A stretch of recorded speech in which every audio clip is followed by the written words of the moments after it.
Lisa caught Jam with full force, all cried out at number 17, up 3 from number 20 on my fancy playlist September 6, 1986.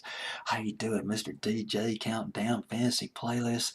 I know I mentioned this before several times in previous videos.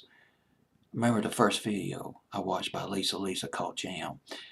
Wonder If I'd Take You Home. Splendid R&B tune back in the summer of 1985, but barely made top 40 on Billboard's Hot 100.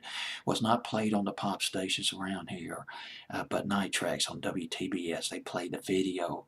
All Cried Out from the same album, their first top 10 hit, came out a year later, went to number 8 on Billboard's Hot 100.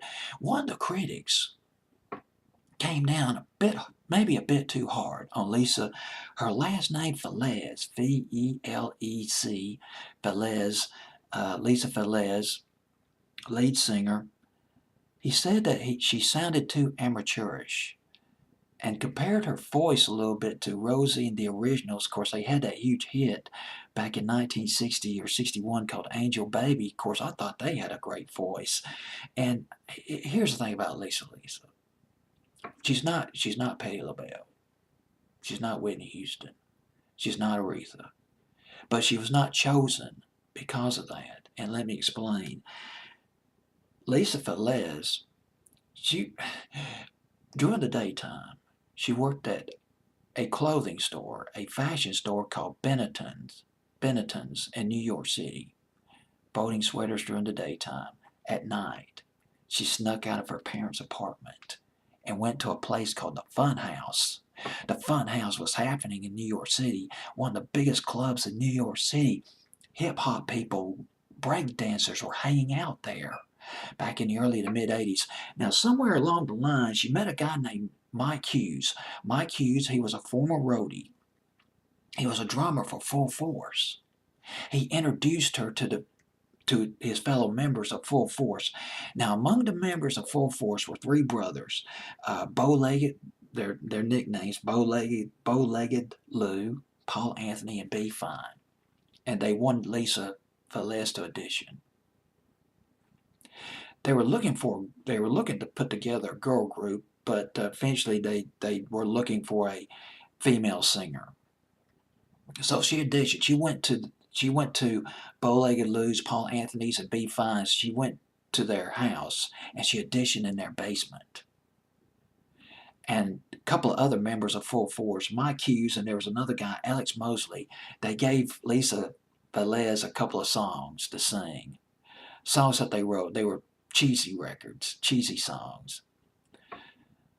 Now here's the deal. Lisa Velez, I'll just call her Lisa. She's 16 years old. She goes into the basement, and these guys in Full Force, they're big.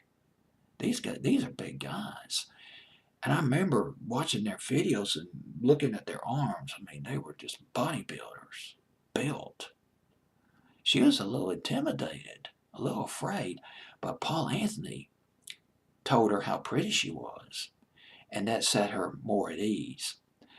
So she sits on a stool, she sings these cheesy records, and they're so corny that she sings off key. Bow-legged Lou, he goes to the bathroom. He has to hide in the bathroom because he's laughing. This whole thing's a hoot. And she wasn't going to make it. Not on those two songs. She wasn't going to make it. But Paul Anthony, one of the brothers, he said, Can you sing a song that's more familiar? And Lisa Velez sang For Your Eyes Only by Sheena Easton. And that clinched it. And here's the deal. These guys, they were not looking for a singer with a 3, 4, 5, or 6 octave range. They wanted a singer who was relatable to the kids.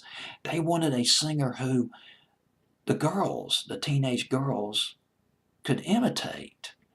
They're listening to a song by Lisa called Jam, and they're just imitating, they're singing along. That's what they were looking for. And she was Puerto Rican.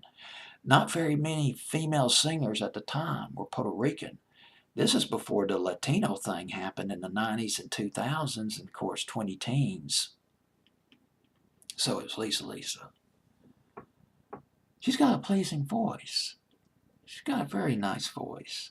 Not Mariah Carey, but very few are like on the range of Mariah Carey, but still.